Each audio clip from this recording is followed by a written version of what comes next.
These were the barracks? Hmm? These were the barracks? Yeah, where they were sleeping. What are those two white things on the top? These white ones? Yeah. These are for the... Vets? I just look at my translator. Because...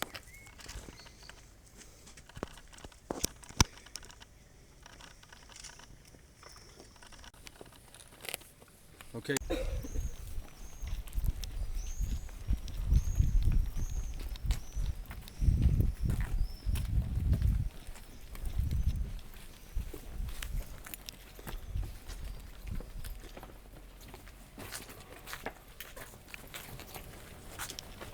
the Klagemauer, as it is called in German.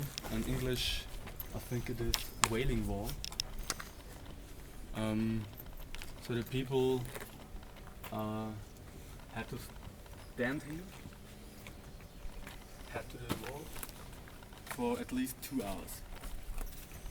And maximum 2 days. Because more than 2 days nobody survived here. The watchmen, they called it natural selection, if you know the word. Yes. They said, if somebody has problems with the heart, he will die here. We don't need a doctor who goes around and says, okay, health, not health, they just die.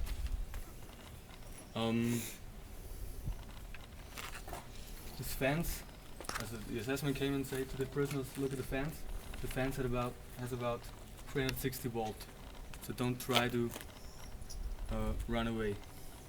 Then they just had to stand here, and they didn't get any food. They weren't allowed to go to the toilet. They weren't allowed to talk, and they weren't allowed to watch anything. So just standing here. Don't know what happened. A prisoner was Solomon Salat. Told me next to him a prisoner I didn't know, just standing here saying anything, and this S-man, the watchman, came and killed him, and he just was standing here like freeze, didn't know what to do. Will he survive or not? He just didn't know it. And yeah, they had to stay there. Sometimes the SS came with some dogs, some drilled dogs, you know what I mean, and just to fear the prisoners, and sometimes they just let the dog bite the prisoners. But it's just sometimes, not every day, just sometimes.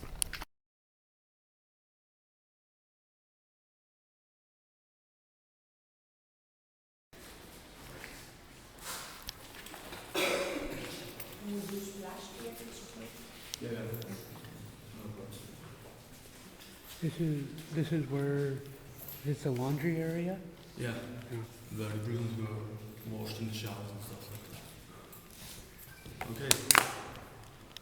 So we have here 3 places, a washing machine, I don't know if this is an English word, but I hope so. A shower room and a room for where you get shaved, you know. I have here a text from Mr. Sakharov. It's German, and I know it very good, so I try to translate it. It's not a lot. Sakharov writes and says, when he was here in Mauthausen, he was at the Wailing Wall, and then they were sent down here naked. So there were the people with the shaving machines, and so waiting for him and his other prisoners, who came with him. And he says he said that there are about 20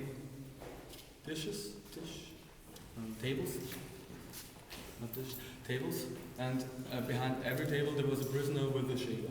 Okay, and he said he came to a dark-skinned young man who had on his jacket a red triangle with a J in the triangle. Okay, I will tell you later what this red triangle meant. And this dark-skinned young man told him, listen to me, in a broken Russian.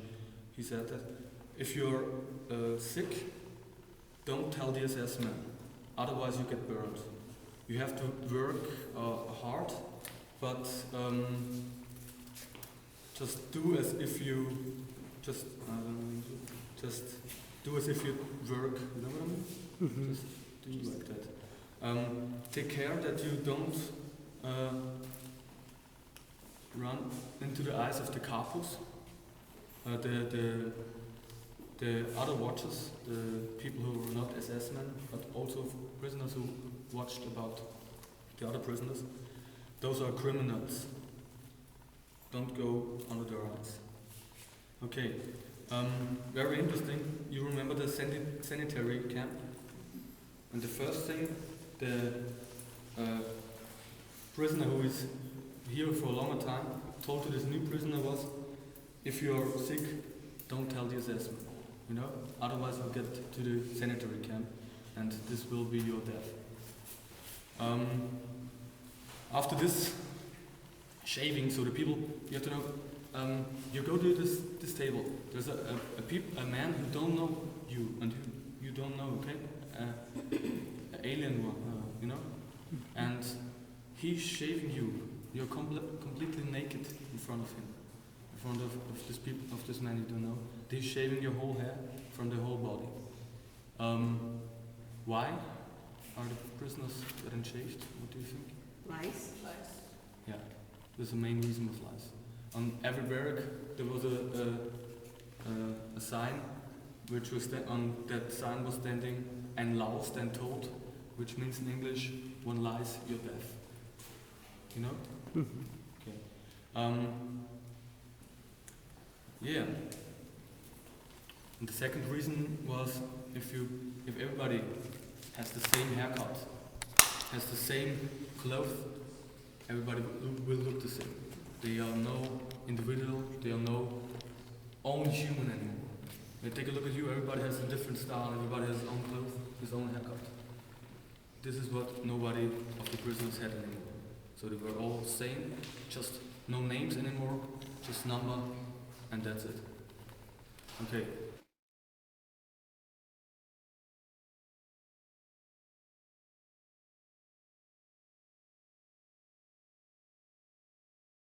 Other jobs, but the main job was working with the granite. And Marcus, you said children over 14. What did the children do?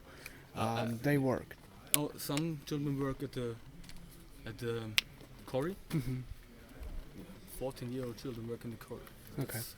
Yeah, and some were working at other places, but really there were not that much. Mm-hmm. So at the side camps, like in Amstetten, for example, at the train stations where a women camp was, a women's side camp, maybe there were some children. I don't know it exactly, Mm-hmm. so Right. I don't want to tell you something which I don't know. Right. No, I understand. Yeah. To that question, Anna Bergman was one of the women who were here. She was pregnant when she came up, this size and about 45 kilos. Twice the weight of your suitcase. Oh. Our suitcases are about 20 kilos. Yeah, she was high month of pregnancy, and her daughter was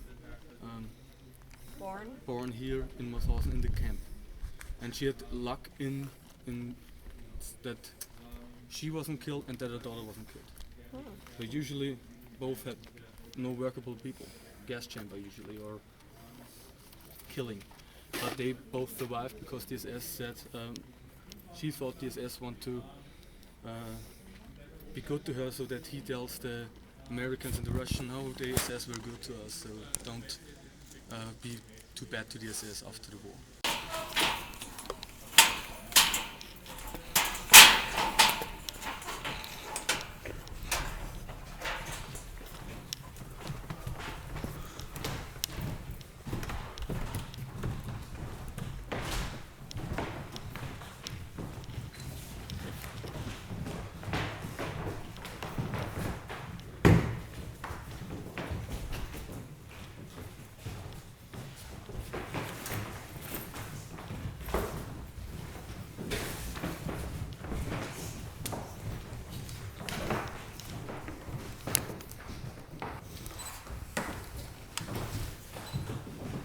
Okay.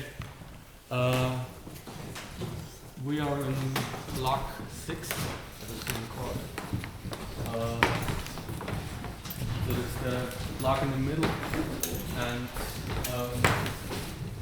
this one here. This one was the one over there. And you see some buildings are red and some are just white.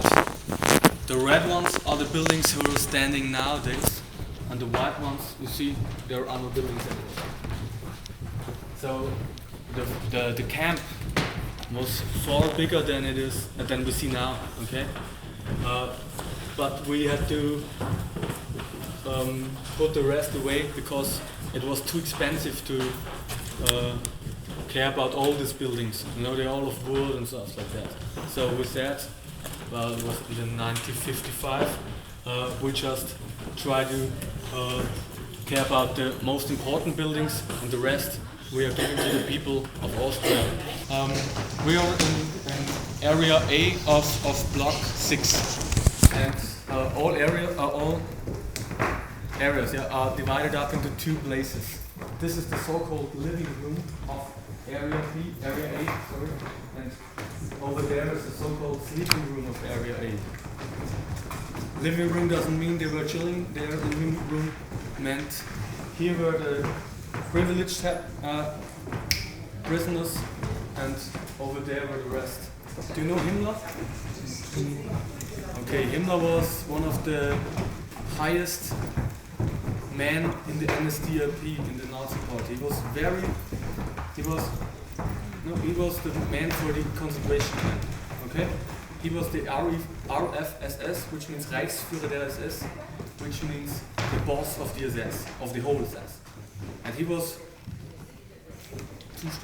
the man for concentration camp. And he was also here, and look at this, but this doesn't matter. He also wrote something about the privileged prisoners. And he said it was a very, very simple system. SS man comes to an inmate, to a prisoner, and tells him, "You're now my right hand, okay? You take care that all the rules in the block, in the barrack, are kept by the prisoners." Is this English? Okay. So that no one breaks the rules. You take care about that. If you do that, you get more to eat, or better eating, and you get a sleeping place for yourself. Okay? So Himmler just said one thing to this. If the capo is the privileged prisoner, if the capo doesn't do anymore what the SS man tells him to do, he doesn't get killed. He gets sent back to the rest. And what they do with him, that's clear. That's worth of Himmler. You know what this means? Yeah. The rest will kill him. And so you have to say, I didn't tell you, per barrack, at least 300 people were sleeping there. In the whole barrack, at least 300. So take a look at this area. Area A means then 150 people at least. 1, 2, 3, 4 in the living room, and 146 in this small area behind there.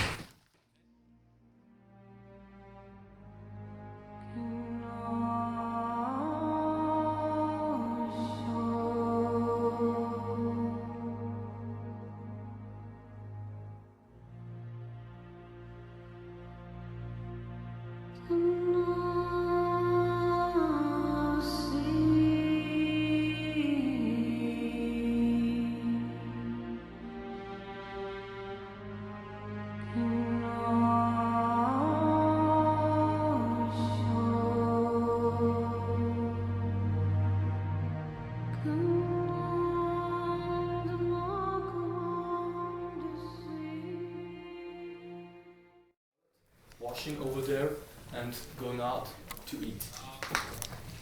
300 people per block. 8 toilets. So every there was a meter high, this high toilet out of wood. nothing between the toilets. So no privacy. I didn't ask you, but I told you about freedom. If I would ask you what's freedom for you, I don't think anybody will tell me I have the freedom to go alone to the toilet. Of course not, because we are civilized. But this freedom was stolen so the prisoners didn't have the freedom to go alone to a toilet. To go at the time they want to go to the toilet, so they have to go to the toilet in the morning or in the evening and out. Okay? Got it? Do you think 8 toilets are enough for 300 people? Of course not. So the prisoner had to make a decision in the morning. If he don't makes the bed, he get a was heißt die Strafe? Bad treatment. A whipping. Yeah, punishment. Yeah. One of the 3 official punishments. So the punishments which were given by Himmler. One was hitting. So the prisoner had to put over, and then they get punches on the back, and they had to count the punches. And you see a lot of people were here who didn't have German as the mother language, so they weren't able to count till 25, because they didn't know 25 means 25 in German, you know? So they said anything, and then the counting starts from the beginning. You got it? Mm-hmm. This was the punishment 1. The punishment 2 was Appellstehen, which means roll call area, standing a whole day, standing out there. Okay. And the third one was arrest, which means go to the prison over there, and yeah, I will tell you afterwards what happened there. So making the bed was important, but you heard, you know, that they were lying 2 to 3 people in one bed, so one of these 3 people could make this bed. Okay. Then go ahead. If you don't go to the toilet, what happens? Yeah, it will go in your clothes if you have to go big, for example, you know. Mm-hmm. Then you have 1 month this shitty clothes. Is this English? Yeah. And that's not the problem, but what is happening with the hygienic, you will get ill. You get it? And if you get ill, where you will be sent? Sanitary camp. So you don't want to get ill. Same thing with the washing. If you don't wash you, it's something with the hygienic. Hygienic means illness. No hygienic means illness, okay? And the prisoner from Buchenwald in Germany, he told a friend of mine, colleague, who's called Joel, Michael Joel, and he told him, for himself, the washing was some kind of, I think, self-respect is an English word for that. He said he was able to decide by himself to wash this finger first or this finger first. You got it? And he said this was the only place where he was able to make his own decision, where he said what he was going to do. And he said for him it was important to survive. It's not a fact, it's just for him it was. And he also told him, this colleague me, he saw in the morning who of the prisoners will die the next weeks. These were the people who didn't wear the sandals, the shoes anymore, and the people who didn't wash anymore. But it's just his statement. Okay, what happens if you don't eat? Sick. Yeah. So the prisoner wakes up every day, that's just every day, and has 2 questions. Am I going to the toilet, or am I going to eat? You got it? So this were, I think, is also very interesting to think about the daily thinking of the prisoners. Okay.